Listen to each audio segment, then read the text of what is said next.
नमस्कार मित्रांनो, वास्तवावर बोलू काहीतरी या शृंखलेमध्ये पुन्हा एकदा आपलं स्वागत. मित्रांनो, मी आपला मित्र राजेश वासंती साबाजी केळुसकर. मित्रांनो, मी कालच एक व्हिडिओ टाकला होता आरक्षणावरती. आणि आरक्षण हे समाजाला कसं घातक आहे ह्यावरती मी चर्चा केली होती. मी माझे विचार ठेवले होते. मित्रांनो, या आरक्षण ह्या विषयामुळे काय होते, समाजामध्ये एकाच समाजामध्ये काय होते, दुही निर्माण होते. हा समाज दुभांगला जातोय. एकमेकांच्या मनात विष पेरलं जाते, एकमेकांचं मन कलुषित केलं जाते. आणि हीच नेमकी गोष्ट घडते.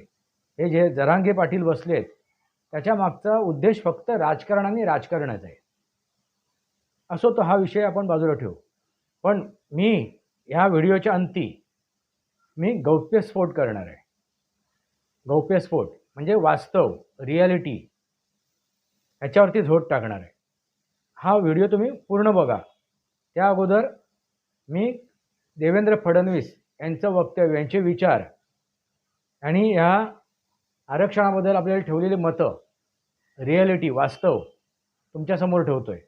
तुम्ही ते ऐका, तुमच्या लक्षात येईल त्यांचे काय मत आहेत. मी कुठल्याही सरकारचं किंवा कुठल्याही पक्षाचं किंवा कुठल्याही व्यक्तीचं समर्थन नाही करत आहे. कुठल्याही व्यक्तीचं समर्थन किंवा पक्षाचं किंवा एखाद्या सरकारचं समर्थन नाही करत आहे. मी वास्तव तुमच्यासमोर ठेवतोय. कारण वास्तव हे नेहमी कटू असते, सत्य हे नेहमी कटू असते. आणि ते वास्तव समजून घेणं खूप गरजेचं आहे. अन्यथा समाजामध्ये दुही निर्माण होईल. समाजातील प्रत्येक घटकामध्ये विष पेरलं जाईल. मन कलुषित होतील. ऐका त्यांची मतं, त्यांचे विचार ऐका. तर सदावर्तींच्या घरावर हल्ला झाला. तुम्ही बघा, म्हणजे दिवसाढवळ्या झालेला हल्ला आहे तो. हे जर बघितलं, हे दिवसा झालेली घटना आहे. त्यांच्या दोन मोठ्या मोठ्या गाड्या होत्या, त्यांना पोलीस संरक्षणही आहे. मग हे असं दिवसाढवळ्या का होतं? बघा, असं आहे की कुठल्याही हिंसेचं समर्थन केलं जाऊ शकत नाही. आणि त्याच्यामुळे अशा प्रकारे गाड्या फोडणं वगैरे चुकीचंच आहे. त्याचं कुठलंही समर्थन नाही. त्यांच्यावर कारवाई देखील झाली आहे. पण त्याच वेळी सदावर्त्यांनी देखील हे लक्षात घेतलं पाहिजे की एखाद्या समाजाच्या विरुद्ध आपण का बोलावं, किती बोलावं. शेवटी लोकांच्या भावना भडकतील. अशा प्रकारे जर समाजाच्या विरुद्ध बोललं तर त्याची रिॲक्शन येते. आणि ठीक आहे, ही रिॲक्शन योग्य नाही आहे, पण ते स्वतःला संविधानाचा एक्सपर्ट समजतात ना. मग संविधानामध्ये एखाद्या समाजाच्या विरुद्ध बोलण्याचा अधिकार आहे का? समाजामध्ये तेढ निर्माण होईल असं बोलण्याचा अधिकार आहे का?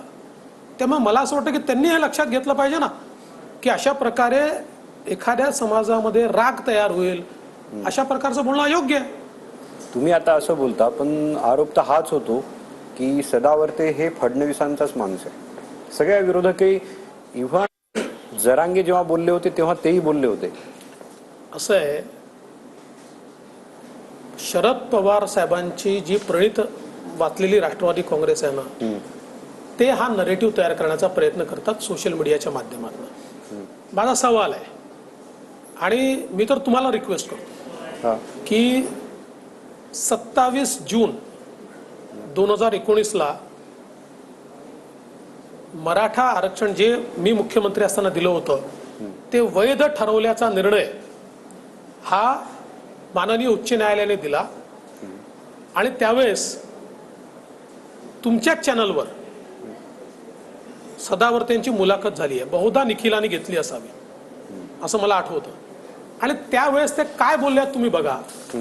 हे सदावर्ते म्हणतात की देवेंद्र फडणवीस आणि तेव्हाचे जे जॉईंट सीपी होते यांच्यापासून माझ्या जीवाला धोका आहे आणि माझं काही बरं वाईट झालं तर त्याचे कारणीभूत देवेंद्र फडणवीस असतील. हे सदावर्ते तुमच्याच मुलाखतीमध्ये म्हणतात की मराठा आरक्षणाकरता देवेंद्र फडणवीसांनी कोर्टावर दबाव टाकला आणि दबाव टाकून मिळवलेलं आरक्षण आहे. ते म्हणतात की देवेंद्र फडणवीस आणि जे जज आहेत यांच्या मोबाईल फोनची सीबीआय चौकशी करावी, म्हणजे त्यांच्या तपासातले कॉन्टॅक्ट मिळतील. हे आमच्या मुलाखतीत तुमच्या मुलाखतीत आहे, तुम्ही बघा, मी तुम्हाला तारीख सांगतो, मला नीट हा, सांग. लक्षात आहे. हा. 27 जन्माने कोणीही जून ब्राह्मण नाही. 2019, ज्या दिवशी हा निकाल वैध ठरला आणि कोणीही अनेक शूद्र वेळा नाहीये. माझ्यावर वेगवेगळ्या प्रकारचे आरोप त्यांनी लावले त्या काळामध्ये, आणि अगदी एकेरी माझा उल्लेख करून बोलले, राष्ट्रीय स्वयंसेवक संघाच्या विरुद्ध बोलले. मला असं वाटतं की ज्या व्यक्तीला मी स्वतः त्यांच्या विरोधात जाऊन, म्हणजे ते एकटे पिटिशनर नव्हते, खूप होते, पण त्या सगळ्या पिटिशनरच्या विरोधात जाऊन मी स्वतः हायकोर्टातली केस त्या ठिकाणी जिंकून आणली, ते माझे कसे झाले? आणि तुम्ही जर बघितलं तर सातत्याने त्यांच्या भूमिका बदल. बरं, मी तुम्हाला स्पष्टपणे सांगतो, सदावर्ते हा जो व्यक्ती आहे, या व्यक्तीला केवळ 2 वेळा मी भेटलो, आणि त्यातल्या एका सार्वजनिक कार्यक्रमात तर ऍक्सिडेंटली भेटलो. अच्छा, माझी कधी भेटही नाही त्याच्यावर त्यांनी टीका की मी माझ्या, आता तुम्ही सांगता तुम्ही इथेच बघा ना, आहात, मी इथेच 100% आहे. मी का आमच्या टीमला सांगतो की आपल्याकडे जर तो बाईट असेल 2019चा, तर थोड्या वेळाने काढावा, आम्ही प्ले करू, तो नक्की प्ले करू. नक्की तुम्ही बघा. तुम्ही त्याच्यामुळे हे मला पूर्ण करू द्या. हा नरेटिव्ह चालवण्याचा प्रयत्न जे लोक आरक्षण देऊ शकले नाहीत, आणि मी आरक्षण दिलं होतं आणि मी ते हायकोर्टात टिकवलं होतं.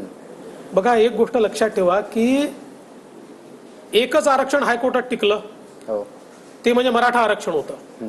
आणि जोपर्यंत मी मुख्यमंत्री होतो तोपर्यंत सुप्रीम कोर्टात 6 महिने ते चाललं. पण मी मुख्यमंत्री असेपर्यंत सुप्रीम कोर्टाने स्थगिती दिली नाही. त्याच्यानंतर सुप्रीम कोर्टात काय घडलं हे आपण सगळ्यांनी बघितलं. आपले वकील सांगायचे आम्हाला ट्रान्सलेशन मिळालं नाही, आपले वकील सांगायचे आम्हाला काही आदेश मिळाला नाही. आपल्या वकिलांनी स्वतः त्या ठिकाणी स्टेटमेंट केलं की आम्ही भरती थांबवतोय, ज्याच्यामुळे शेवटी आम्हाला सुपरन्युमररी पोस्ट तयार करून लोकांना घ्यावं लागलं. हे सगळं उघड्या डोळ्यांनी बघितलेलं आहे सगळ्यांनी. त्यामुळे जेव्हा एखाद्याला क्रेडिट देता येत नाही त्यावेळेस त्याला डिस्क्रेडिट करण्याचा प्रयत्न हा चाललेला आहे. आणि माझं मत असं आहे की अशीच कोणीतरी जरांगेंना किंवा इतर लोकांना देखील अशाच प्रकारे हे सांगितलेलं दिसतंय. माझा काही त्या सदावर्तेंशी संबंध देखील नाही, आणि मी स्पष्टपणे सांगतो की ते जे काही बोलतात त्याला माझं बिलकुल समर्थन नाही, ते असमर्थनीय आहे. तुम्हाला टार्गेट का केलं जातं? असं आहे, मला टार्गेट करण्याचं एकच कारण आहे. बघा, मराठा आरक्षणाची लढाई केव्हा सुरू झाली? 1980 साली. साधारणपणे 82-83 साली आपल्याला कल्पना आहे की अण्णासाहेब पाटलांनी स्वतःचा जीव त्याच्याकरता दिला, मराठा आरक्षणाकरता. तेव्हापासून ही लढाई चालली आहे. पण पहिल्यांदा आरक्षण हे मी दिलं कायद्याने, आणि कायद्याने आरक्षण दिल्यानंतर ते हायकोर्टात टिकवून दाखवलं. इतर कोणी ते केलं नाही. ठीक आहे. आणि एवढंच नाही, तर त्यावेळेस मी सांगितलं की आरक्षण सगळ्यात महत्वाचं आहेच, पण आरक्षणाने सगळ्या समस्या सुटणार नाहीत. कारण आपण जर विचार केला तर वर्षाला सरकारी नोकऱ्या 30,000, यातनं अगदी 10% आरक्षण समजलं तर 3,000. 3,000 नोकऱ्यांनी मराठा समाजाचं भलं होईल का? त्या महत्वाच्या, त्या मिळाल्याच पाहिजेत, त्याबद्दल दुमत नाहीच आहे. आणि म्हणून मग मी सांगितलं की अण्णासाहेब पाटील आर्थिक विकास महामंडळ सक्षम केलं पाहिजे, त्याला निधी दिला पाहिजे, आणि ते मी केलं. आज 70,000 उद्योजक, मराठा उद्योजकांना 5,000 कोटी रुपये बिनव्याजी. प्रश्न आहे की तुम्हाला टार्गेट का केले? मी त्याचं उत्तर देतो, तुम्ही ऐकून घ्या पूर्ण, त्यातनंच तुम्हाला उत्तर लक्षात येईल. 5,000 कोटीचं कर्ज हे त्या ठिकाणी त्यांना त्या ठिकाणी प्राप्त झालं. 70,000 उद्योजक उभे राहिले, त्यांनी 2-2 लोकांना जरी एम्प्लॉयमेंट दिली असेल तरी 2 लाख लोकांना एम्प्लॉयमेंट त्या ठिकाणी मिळाली. त्यावेळेस मी निर्णय दुसरा केला की सारथी सारखी संस्था काढली. या संस्थेतनं आज IAS IPS होत आहेत, MPSCत पास होत आहेत, वेगवेगळ्या योजना त्याच्यातनं चाललेल्या आहेत.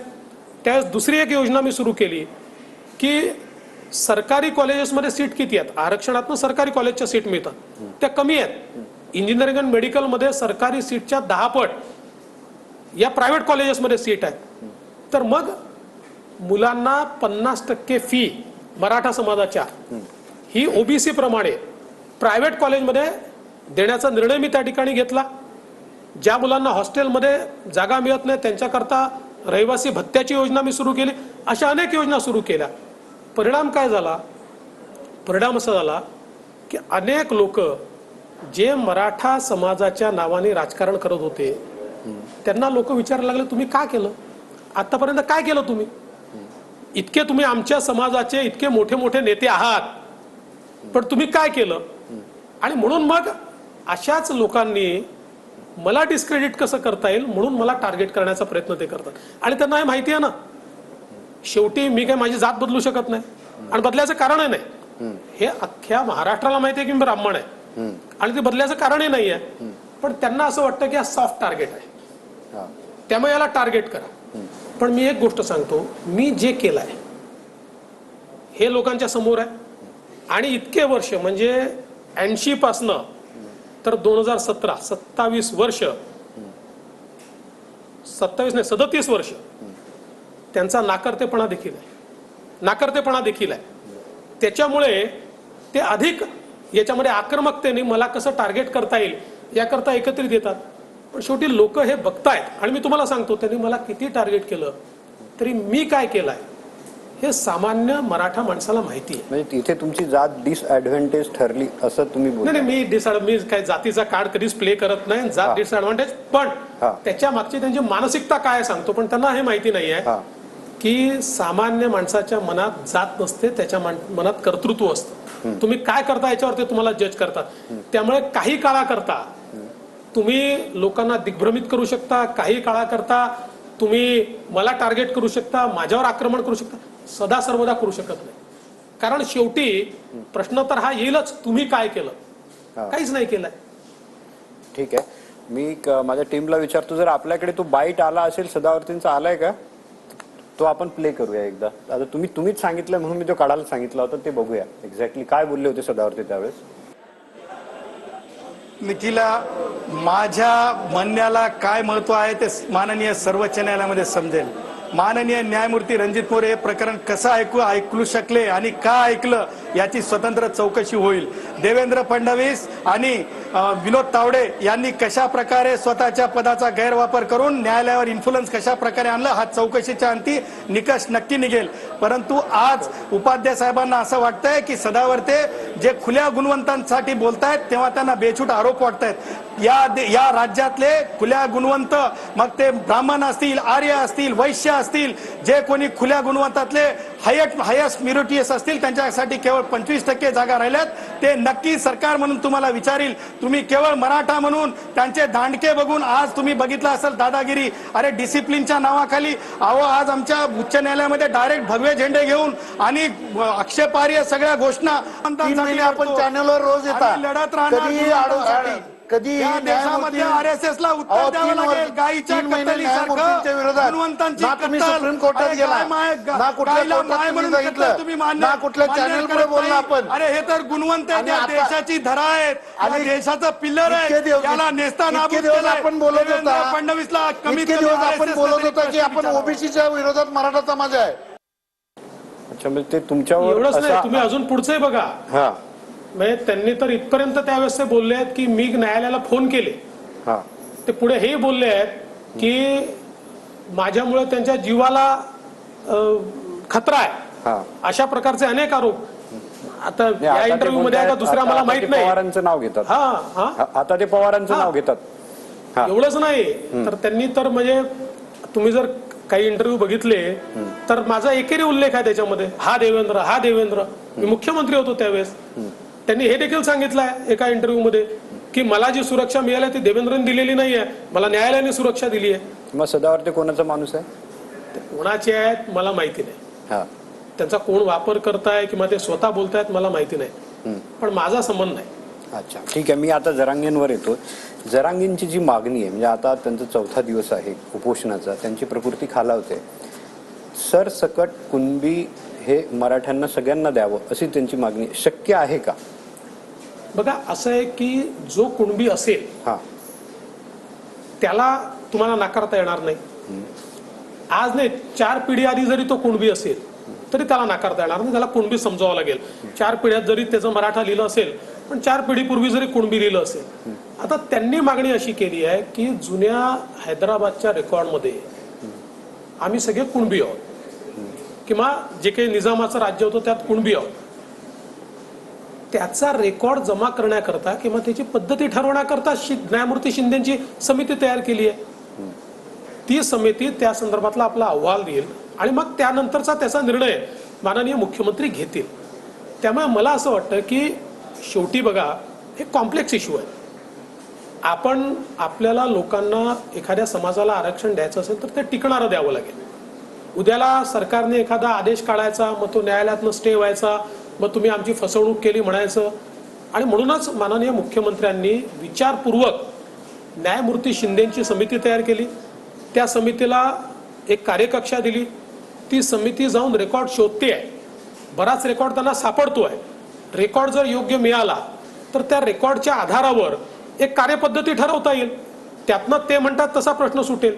आणि त्या व्यतिरिक्तही शेवटी समाजाची ही देखील मागणी आहे की आम्हाला स्वतंत्रपणे मराठा म्हणून आरक्षण द्या. त्याच्यावरही कारवाई माननीय मुख्यमंत्र्यांनी सुरू केली आहे. आज क्युरेटिव्ह पिटिशन जी आपली दाखल केलेली आहे, त्या क्युरेटिव्ह पिटिशनचं मेन्शन झालेलं आहे. मेन्शन झाल्यावर कोर्टाने ती लावून घ्यायला होकार दिलेला आहे. त्याच्यामुळे सगळ्या पद्धतीने माननीय मुख्यमंत्री महोदय मराठा आरक्षणाकरता प्रयत्न करतात. आणि मी अगदी स्पष्ट सांगतो की मराठा आरक्षण देणं हे आमच्या सरकारची प्राथमिकता देखील आहे, ते आमचं कमिटमेंट देखील आहे, त्याच्यावर आम्ही काम देखील करतोय. आता प्रश्न एवढाच आहे की ते उद्याच होईल का, परवाच होईल का? तोच प्रश्न आहे. जर एवढा तुम्ही आता अगोदर बोलले की हा इश्यू कॉम्प्लेक्स आहे, इश्यू जर एवढा कॉम्प्लेक्स असता तर मग सरकारने जरांगेंना 30 दिवसांची का मुदत दिली की आम्ही 30 दिवसात करू? ते बोलतात मी 10 दिवस एक्स्ट्रा दिले, 40 दिवस नाही झालं. मुळात असं आहे की पहिल्यांदा त्यांच्याकडनं असं सांगण्यात आलं होतं की सगळे पुरावे आमच्याकडे आहेत, आम्ही ते पुरावे देतो. पण कमिटीने पुरावे पाहणं सुरू केलं. जे काही पुरावे मिळाले ते योग्यच होते. पण कमिटीच्या असं लक्षात आलं की एवढ्या पुराव्यांनी आपण कोर्टात सस्टेन करू शकणार नाही. आपल्याला अधिक व्यापक पुरावे लागतील, प्रत्येक जिल्ह्यातले पुरावे लागतील, हैदराबादचे पुरावे घ्यावे लागतील. दरम्यान तेलंगणाची निवडणूक आली. तेलंगणाची निवडणूक आल्यामुळे तिथल्या चीफ सेक्रेटरीने सांगितलं की आता आमच्याकडे आचारसंहिता लागलेली आहे. असे अनेक मुद्दे त्याच्यामध्ये आहेत आणि म्हणून त्या कमिटीने 2 महिन्याचं एक्सटेन्शन मागितलं. त्यानुसार 2 का 3 महिन्याचं ते एक्सटेन्शन सरकारने त्यांना दिलेलं आहे. कमिटी काम करतेच आहे. आता आपण कमिटीलाही काम करू देणार नाही. आता काही ठिकाणी कमिटीला गो बॅक झालं. असं कसं करता येईल आपल्याला? आपल्याला जर आपण एखादा मुद्दा मांडलाय आणि त्या मुद्द्याच्या अनुषंगाने समिती पॉझिटिव्ह काम करते तर त्या समितीला कसं अडवता येईल? तुम्ही जरांगेंना काय सांगणार आता? नाही, मी काही सांगणार नाहीये. मला असं वाटतं की माननीय मुख्यमंत्र्यांनी जे सांगायचं ते सांगितलं आहे. मुख्यमंत्री आपण स्वतः बघितलं, मुख्यमंत्र्यांनी मंचावर आपल्या महाराष्ट्राचं नव्हे देशाचं आराध्य दैवत छत्रपती शिवरायांसमोर जाऊन शिवरायांची शपथ घेतली आहे मराठा आरक्षण देण्याच्या संदर्भात. ते कमिटेड आहे. आणि मी स्वतः सांगतो, आम्ही आणि मी पर्टिक्युलरली मी मुख्यमंत्र्यांनी घेतलेली शपथ पूर्ण व्हावी म्हणून सर्वस्व पणाला लागणार, सगळी ताकद त्यांच्या मागे उभी करणार, सगळी ताकद. विरोधक बोलतात की भाजप बरोबर शिंदे गेले, आता खोट्या शब्दा घ्यायला लागले. ज्यांनी काहीच केलं नाही. मला एक सांगा की ज्यावेळेस मराठा समाजाला EWS मधनं आरक्षण दिलं आणि कोर्टाने सांगितलं यांनी मराठा म्हणून फॉर्म ESBC चा भरला होता, त्यामुळे यांना डिपोर्ट करता येणार, इकडे पोर्टिंग करता येणार नाही आणि त्यांच्या नोकऱ्यांचा प्रश्न तयार झाला. उद्धव ठाकरे चीफ मिनिस्टर होते, काँग्रेस सोबत होतं, पवार साहेब सोबत होते. का मार्ग नाही काढला? का नाही काढला? आणि जसे एकनाथ शिंदे मुख्यमंत्री झाले, एकनाथ शिंदेनी हिमतीने कायदा केला, सुपर न्यूमररी पोस्ट तयार केल्या, त्या सगळ्यांना ऍडजस्ट केलं. आज ते सगळे कामात आहे, आज ते सगळे नोकरीवर आहे. मग खोटं कोण आहे? एकनाथ शिंदे मुख्यमंत्री झाले, अजितदादा आले, मध्यंतरी मराठा आरक्षणाचा मुद्दा मागे गेला होता. 2 पक्ष या राज्यात फुटले, त्याचा काही संबंध आहे? म्हणजे असं काही तुमचं हे आहे का?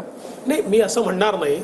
असा या समाजाचा प्रश्न आहे, त्यामुळे तो प्रश्न ऐरणीवर आहे, समाज तो मांडतोय. पण हे देखील तेवढंच खरं आहे की काही लोकांना, काही राजकीय पक्षांनाही अपॉर्च्युनिटी वाटते आणि ते मग आंदोलनकर्त्याच्या खांद्यावर बंदूक ठेवून आपली गोळी चालवण्याचा प्रयत्न करतात. मी एक उदाहरण म्हणून सांगतो. मला हे सांगा की उद्धव ठाकरेंच्या शिवसेनेने कधीतरी आरक्षणाला पाठिंबा दिला का? नाही दिला.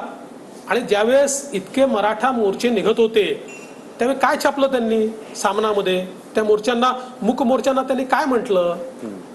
आणि आता ते बोलतायत या महाराष्ट्रामध्ये त्या काळामध्ये मंडल कमिशनला विरोध करणारे कोण होते? भाजप नव्हती. भाजपने समर्थन दिलं होतं, शिवसेनेने विरोध केला होता. त्याच्यामुळे मला असं वाटतं की आता सोयीची भूमिका मांडायची, स्वतः काही मांडा ना सोयीची भूमिका, पण आपल्या हाती जेव्हा असतं तेव्हा काही करून दाखवा ना. तुम्ही मराठ्यांचं आरक्षण घालवलं, सुप्रीम कोर्टामध्ये तुमच्या नाकर्तेपणामुळे ते गेले, आणि परत तुम्हीच या ठिकाणी बोलणार, हे तर आश्चर्यच आहे. मग तुम्ही कसं देणार? तुम्ही कसं देणार? सांगितलं ना मी, हा. आम्ही कसं देणार. शेवटी आपण जी काही कमिटी तयार केली होती जस्टिस भोसलेंची, त्या जस्टिस भोसलेंच्या कमिटीने सांगितलेलं आहे की सुप्रीम कोर्टाने जे काही डेफिसिट पॉइंट आउट केले आहेत ते डेफिसिट पूर्ण करण्याची संधी देखील दिली आहे सुप्रीम कोर्टाच्या ऑर्डरमध्ये.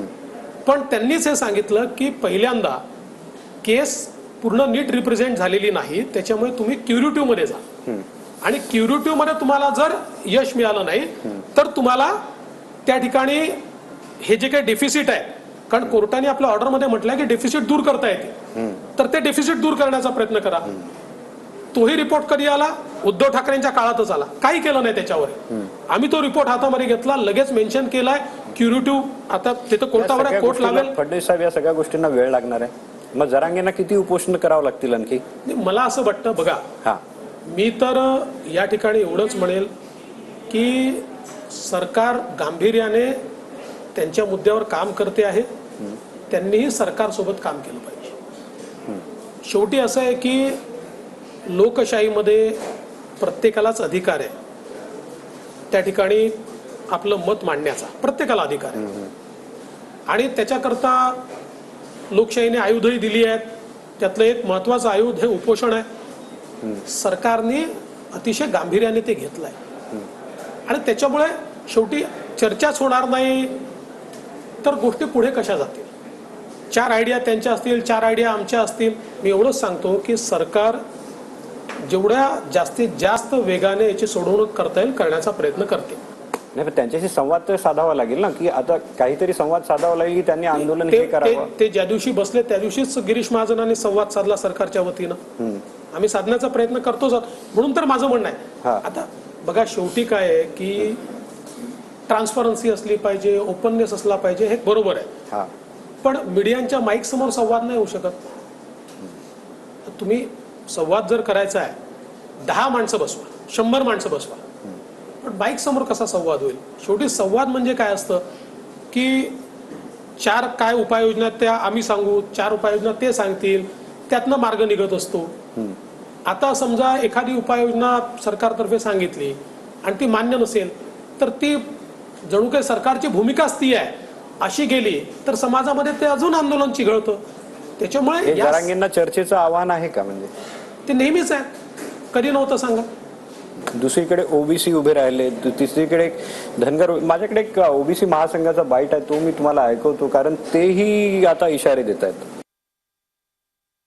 सरकारचे आमच्या बैठकीचे इतिवृत्त मिळालेले आहे, मिनिट्स मिळालेले आहे, आणि त्यामध्ये सरकारने स्पष्ट केलेलं आहे की कुठल्याही परिस्थितीमध्ये ओबीसी मधनं आरक्षण देणार नाही, आणि कुणब्यांचे प्रमाणपत्र सुद्धा सर्व कागदपत्राची पडताळणी केल्याशिवाय देणार नाही. त्याच्यामुळे आज आम्हाला लेखी आश्वासन सरकारकडून मिळालेलं आहे. म्हणजे तुम्ही यांना एक आश्वासन दिलेलं आहे? जी काही मुख्यमंत्र्यांकडे बैठक झाली होती त्या बैठकीत हे स्पष्ट करण्यात आलेलं आहे, तेच आश्वासन दिलेलं आहे. आणि मी तुम्हाला आताही तेच सांगितलं की शिंदे समिती का तयार झाली? ती याकरताच तयार झाली की कागदपत्र तपासायचे, ज्यांच्या नोंदी कुणबी असतील त्यांना सर्टिफिकेट देण्याकरता त्यांची ना नाही आहे. ओबीसी संघटनांचं म्हणणं तेच आहे की बाबा जर कुठे तुमच्याकडे पुरावे आढळत असतील की कुणबी होते तर आमची ना नाही आहे, पण तुम्ही पुरावा नसताना देऊ नका, एवढंच त्यांचं म्हणणं आहे. आणि एक गोष्ट तर निश्चित आहे की शेवटी आपल्याला 2 समाज एकमेकासमोर आणायचे नाहीये. आपला प्रयत्न आहे शेवटी गावगाड्यात सगळे समाज एकत्र राहतात, एकत्र नांदतात. एकमेकांवर डिपेंडंट आहेत, व्यवसाय एकमेकांच्या सोबत आहेत, एकमेकांवर डिपेंडंट आहेत. अशा परिस्थितीमध्ये गावगाड्यात अस्वस्थता निर्माण होणार नाही असेच निर्णय सरकारला करावे लागतात. दोन समाज अमोरासमोर येणार नाही असेच निर्णय आपल्याला करावे लागतात. तो प्रयत्न आमचा आहे. एकीकडे मराठा आरक्षण, एकीकडे ओबीसी, एकीकडे धनगर, म्हणजे मी असं विचारतो की याचा निवडणुकीवर काही परिणाम होईल का? बघा, मला असं वाटतं की समाजाची आंदोलनं किंवा समाजाच्या मागण्या या निवडणुकीच्या पलीकडे जाऊन पाहायला पाहिजेत. समाजाला न्याय देता येईल आणि सोशल फॅब्रिक डिस्ट्रॉय होणार नाही नाही, माझा अशा प्रश्न आहे- प्रकारचा हा. मी सांगतो तेच, मी तुमच्या प्रश्नाचंच उत्तर देतोय. नाही, म्हणजे भाजपला फटका बसेल का असं मी विचारतो. मी असं आहे की फटका बसेल की नाही बसणार याचा आम्ही विचार करत नाही. हा, जेव्हा दोनच गोष्टी आमच्या समोर असतात, एक समाजाला न्याय मिळाला पाहिजे आणि दुसरं राज्याचं सोशल फॅब्रिक बिघडणार नाही. याकरता जे आवश्यक निर्णय ते आम्ही घेऊ. निर्णयाचा फायदा झाला तरी ठीक, निर्णयाचं नुकसान झालं तरी ठीक. मित्रांनो, हे तुम्ही ऐकलं असाल, त्यांचं पूर्ण संभाषण ऐकलं असेल, त्यांची पूर्ण मुलाखत ऐकली असेल. त्यांनी आपली मतं मांडली आहेत, त्यांनी वास्तव समोर ठेवलं आहे देवेंद्र फडणवीस यांनी. मित्रांनो, एक गोष्ट लक्षात आली का? शेवटी देवेंद्र फडणवीस काय म्हणालेत? आम्हाला याचं नुकसान झालं तरी चालेल किंवा फायदा झाला तरी चालेल. आम्ही हे राजकारण करण्यासाठी करत नाही आहे, आम्ही समाजासाठी काम करतो आहे. आम्हाला याच्यात फायदा मिळावा, म्हणजे येत्या निवडणुकीत फायदा मिळावा म्हणून आम्ही करत नाही आहे. त्याचं नुकसान होईल की फायदा होईल, तोटा होईल, फायदा होईल, याचे आम्ही विचार नाही करत आहे. आम्ही समाजासाठी काम करतो आहे, आम्ही जनतेसाठी काम करतो आहे आणि याचा निर्णय लावण्याचा प्रयत्न करतो आहे. ही गोष्ट त्यांनी शेवटी सांगितली आणि तुम्ही ऐकली असाल. त्यांनी 5 वर्षापूर्वी म्हणजे त्यांच्या काळामध्ये ज्यावेळी ते मुख्यमंत्री होते त्यावेळी त्यांनी काय केलं, आता काय करतायत हे त्यांनी सविस्तर मांडलेलं आहे आणि कशा प्रकारे प्रयत्न करतायत तेही त्यांनी सविस्तर मांडलं आहे. तरीसुद्धा मित्रांनो, माझं असं मत आहे की सर्व म्हणजे पूर्ण मराठा, जे स्वतःला म्हणतात मराठा, जी जातच नाही आहे, जी जातच अस्तित्वात नव्हती, हे मी मागच्या व्हिडिओमध्ये उल्लेख केलेला आहे, ते परत मी सांगत बसणार नाही. अशा पूर्ण मराठा समाजाला याच्यात सामावलं जाणार नाही, याच्यात सामावून घेतलं जाणार नाही. पहिली एक गोष्ट की जरांगे पाटील, हे जे जरांगे पाटील बसले आहेत उपोषणाला, ते स्वतःला कुणबी सांगतायत. आम्ही कुणबी आहोत आणि आमच्या जात पडताळणी करा, तुम्हाला कळेल आम्ही कुणबी आहोत. म्हणजे कुणब्यांना ओबीसी म्हणून जागा आहे, कुणब्यांना ओबीसी म्हणून जागा आहे. म्हणजे जो अदर बॅकवर्ड, इतर मागासवर्गीय म्हणून जो कोटा आहे त्याच्यात कुणब्यांना जागा आहे. आता जरांगे पाटील हेच सांगतात, आम्ही मराठा असलो पण आम्ही पूर्वी कुणबी होतो. मराठाही नंतर लागलं आमच्या पुढे, पण आम्ही कुणबी होतो. म्हणजे ते काय सांगतायत? कुणबी. मित्रांनो, एक लक्षात घ्या, म्हणजे याचा अर्थ काय होतोय? कुणब्यांनाच, ज्यांची जाड पडताळणी होईल अशा कुणब्यांनाच, जे समोर येईल हा कुणबीच आहे, मराठा लागायच्या अगोदर हे कुणबीच होते, अशांनाच आरक्षण मिळू शकते. बाकीचे ओपन वर्गात, खुल्या वर्गात येणार, बाकीचे सगळे खुल्या वर्गात येणार. सर्वांनाच जर आरक्षण द्यायचं ठरलं तर खुल्या वर्गात कोण राहणार मित्रांनो? मग खुल्या वर्गात कोण राहणार? की फक्त ब्राह्मणच राहणार का? फक्त ब्राह्मणच राहणार का खुल्या वर्गात? नाही. मग सगळेच जर ओबीसी असतील, सगळेच बॅकवर्ड असतील, बीसी असतील, चालेल का? सगळेच मागासवर्गीय असतील, मग आरक्षणाचा प्रश्नच येत नाही. उद्या ब्राह्मण पण म्हणतील आम्ही मागासवर्गीय आहोत, आम्ही सुद्धा मागासवर्गीय आहोत, मग कोणाला आरक्षण देण्याचा प्रश्नच येत नाही, सर्व सारखे झालेत. मित्रांनो, एक लक्षात घ्या, काय घडते ते, काय घडते? फक्त आणि फक्त राजकारण, निव्वळ राजकारण. जरांगे पाटील हे बसलेत, हे काँग्रेसचेच एक कार्यकर्ते होते. त्यांचा इतिहास जर तुम्ही बघाल, हे काँग्रेसचे कार्यकर्ते होते आणि ते आता उपोषणावर बसलेत. मग काँग्रेसच्या काळामध्ये ज्यावेळी काँग्रेसचं राज्य होतं, सरकारे होती, त्यावेळी तुम्ही काय केलं? त्यावेळी तुम्ही कुठल्या बिळात लपले होतात? तेव्हा कुठल्या बिळात तुम्ही बसले होतात? आताच तुम्ही आंदोलनं करताय. मित्रांनो, लक्षात घ्या, आपल्या आपसात आपण डोकी फोडतो एकमेकाची या आरक्षणावरती.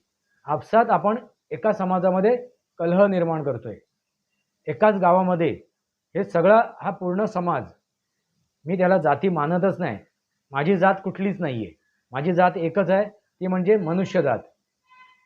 पण सरकारी ह्यानी मी इतर मागासवर्गीय आहे, मी ओबीसी आहे, पण मी ती मानतच नाही आणि त्याचे उपभोग घेण्याचा मी प्रयत्नच नाही केला कधी. म्हणून मी तुम्हाला सांगतोय, कारण मी स्वतःला एक मनुष्य, एकच जात आहे, मनुष्य, मनुष्य जात. त्याच्या 3 जाती आहेत, एक स्त्री, पुरुष आणि तृतीयपंथी, या 3च जाती आहेत. आणि भुकेला किंवा ज्याच्यावर वस्त्र नाही आहे, ज्याला घर नाही आहे, अशाला जात लागत नाही मित्रांनो. तो उपाशी आहे, जो उपाशी आहे, जो वस्त्रहीन आहे, ज्याच्याकडे निवास नाही आहे, अशाला जात लागत नाही. अशाला मनुष्य, मानवता लागते, अशा त्याला मानवता लागते. त्यामुळे जात हा विषय निकालात लागला पाहिजे, आरक्षण हा विषय निकालात लागला पाहिजे. नाहीतर हे राजकारण होत राहील आणि आपला भारत ज्या वेगाने पुढे जायला पाहिजे, ज्या वेगाने पुढे जायला पाहिजे, त्यांची उन्नती व्हायला हवी, ती होणार नाही. लक्षात घ्या हे काय घडते ते. जरांगे पाटील बसले असतील उपोषणाला, त्याचा मागचा उद्देश त्यांचा अगदी प्रामाणिक पण असू शकेल, पण मला तो निव्वळ आणि निव्वळ राजकारण दिसते, निव्वळ आणि निव्वळ राजकारण. त्याच्या व्यतिरिक्त मला त्याच्यात काही दिसत नाही आहे. त्यामुळे सरसकट सर्वच मराठ्यांना आरक्षण मिळेल हे तुम्ही धरून चालू नका. मिळणार नाही ही दगडावरची काळी रेघ आहे, हे माझे शब्द लक्षात ठेवा. कारण शेवटी आरक्षणाला तुम्हाला कोर्टात जावं लागेल, न्यायालयात जावं लागेल आणि तिथेच तुम्ही फेल व्हाल. कारण त्याला एक मापदंड आहे, आरक्षण देण्यासाठी एक मापदंड आहे, तो पूर्वी आकारलेला आहे आणि त्याच मापदंडाप्रमाणे आरक्षण दिलं जाणार आहे. त्यामुळे तुम्ही म्हणाल पूर्ण मराठा समाजाला आरक्षण द्या, मुळीच होणार नाही. म्हणून जरांगे पाटील काय म्हणतायत की आम्ही कुणबी होतो, आम्ही पूर्वी निजामशाहीत कुणबी होतो, हैदराबादामध्ये जा मग तुम्हाला कळेल आमच्या पुढे कुणबी होतं, आता आम्ही त्याच्यानंतर मराठा लावला गेला. मित्रांनो, पहिली गोष्ट लक्षात ठेवा, महाराष्ट्रात राहणारा तो मराठा, महाराष्ट्रात राहणारा मराठा, असं मोगलांनी लावलं होता हा टॅग मराठा, जसं मी कालच्या व्हिडिओत म्हटलंय तसं. बस, याच्या व्यतिरिक्त दुसरं काही नाही आहे. मग जर 96 कोळी मराठा आहेत, जे छाती फुलवून सांगतायत, छाती ठोकून सांगतायत, मग त्यांना या आरक्षणाच्या मागे उभं राहण्याची काय गरज आहे? आरक्षणाचा कटोरा काय घेऊन फिरायची काय गरज आहे? तुमच्याकडे जर आत्मनिर्भरता नसेल, कुवत नसेल, क्षमता नसेल, काही बोलण्यात अर्थ नाही. मग सगळेच जर असा कटोरा संरक्षणाचा, संरक्षण झालं, आरक्षण, रक्षण करण्यासाठी, माझं रक्षण करावं, माझं रक्षण करावं, हीच आहे. जर तुमच्यात कुवत नसेल तर तुम्ही दुसऱ्याकडेच भीक मागा रक्षणाची. तुमच्यात हिंमत पाहिजे, तुमच्यात बाहुबल पाहिजे. मित्रांनो, लक्षात आलं का? त्यामुळे हे निव्वळ आणि निव्वळ राजकारण आहे, निव्वळ आणि निव्वळ राजकारण आहे. वास्तवावर बोलू काहीतरी या माझ्या शृंखलेला सबस्क्राईब करा, बेल आयकॉन दाबा, माझे विचार पटत असतील लाईक करा आणि आपले विचार कमेंट बॉक्समध्ये लिहा. आणि मी काय बोललो आहे याच्यावरती गौर करा, याचा पडताळा करा, याचं मनन चिंतन करा आणि मग आपले उत्तरं द्या. उचलली जीभ लावली टाळ्याला नव्हे, उचललं जीभ लावली टाळ्याला नव्हे. तुर्तास इतकंच. भारत माता की जय, वंदे मातरम. जय भारत, जय महाराष्ट्र.